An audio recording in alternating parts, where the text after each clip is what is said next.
Hi, my name's John Dick, and in this development blog video, we'll cover 4 different skill sets: stealth, camouflage, awareness, and tactics. These skills dynamically change depending on external influences or choices you make with your character during game time. Before we start with the scat video, we'd like to say something about the unfair advantage of third-person perspective over first-person perspective. In the current video, we've recreated the worst-case scenario that players can experience in all third-person shooting games today. Not only that TPP is unfair over FPP, it's unfair in general since players on elevated positions have a huge advantage over other players. So far, there's no game that has provided a solution for this problem. Some games do offer split servers depending on the view, but in our opinion, that's kinda lame.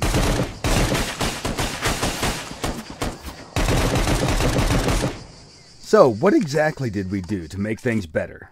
In SCUM, everything you experience is a projection of what your character experiences in the game. No matter which view you prefer, you will not be able to see things if your character doesn't see them or feel them. This means if you want to see behind the wall, you'll have to take a peek and risk compromising your position. The moment you take a look, your character's awareness will kick in. What will be shown to you on the screen is a result of complex equations that involve your character's awareness and tactics skill versus the enemy's stealth and camouflage skills. The red outlines representing that tactics skill have been activated also. Notice that it works for both first-person and third-person perspective. Once tactics time expires, you'll lose information about the enemy's position. The only way to get it again is to take another look. Okay, let's cover the tactics skill first. Tactics is linked with the intelligence attribute and represents the ability to predict trajectories of objects in 3D space. Imagine you're looking through the window and notice a car slowing down at the crossroad with a left turn signal turned on. Even if you stop looking at that car, you'll have a rough idea about its trajectory. In the video, the character on the right has advanced level in tactics and is able to track its target much longer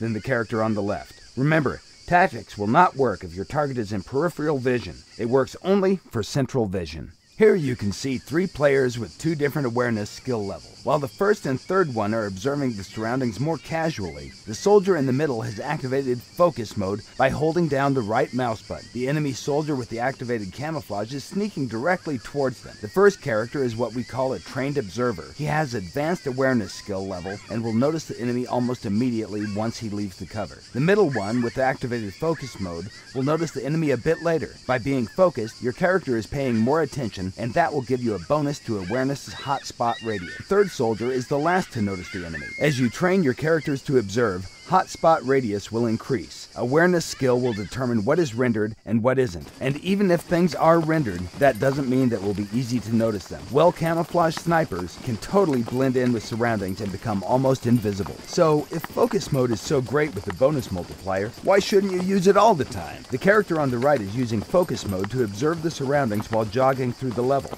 His stamina is dropping slightly faster than the stamina of the character on the left. The influence of the focus mode is really small, but still, if you combine all the other factors that impact your character's performance, it may be crucial in life and death situations. Awareness is defined by 2 factors, hotspot radius and fall-off radius. If the camouflaged objects are farther away and out of fall-off radius, your character will not be able to see them, unless he has some sort of magnification, for example, a sniper rifle.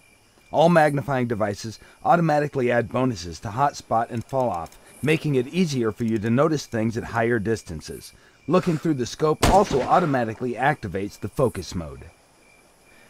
Awareness is not only useful in combat situations, it also provides you with benefits when you're searching for useful items like food or gear. If you use focus mode, awareness will highlight the items within your spot radius. This will help you to see them from a distance, which is especially useful for smaller items. Characters with low awareness skill will have to come closer to detect the same items. During the nighttime, awareness spot radius is significantly reduced. Unless you find some kind of night vision device, you'll not be able to detect things with the same efficiency as during the day. A higher level of awareness will give you some additional benefits, such as the ability to detect imminent dangers. It won't work 100% of the time, but when you get notified, be sure to react swiftly, or you may lose your life.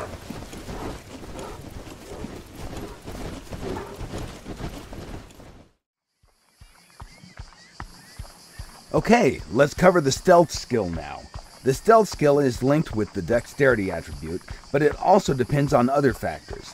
To determine the final level of noise that your character makes, we first analyze the type and amount of gear your character carries.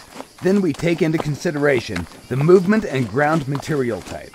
This is the starting point of the noise level calculations.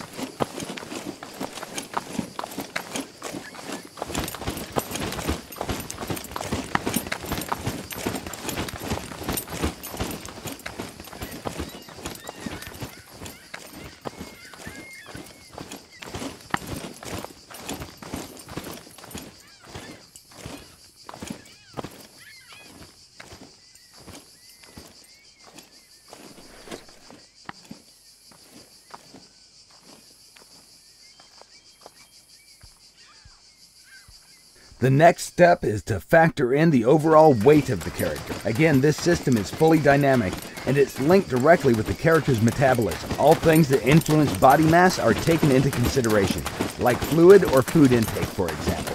The larger the body, the more noise it will make.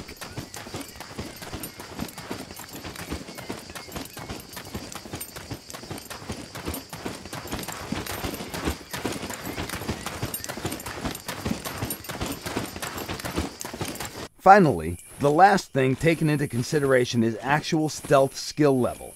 The higher the skill, the better you silence the noise that your character makes.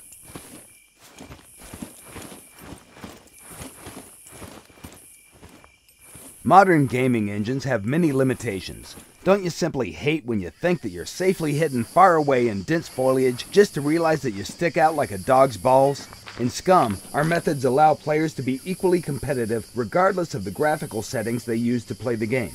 The guy at camp is preparing some delicious beans. Let's call him Donald.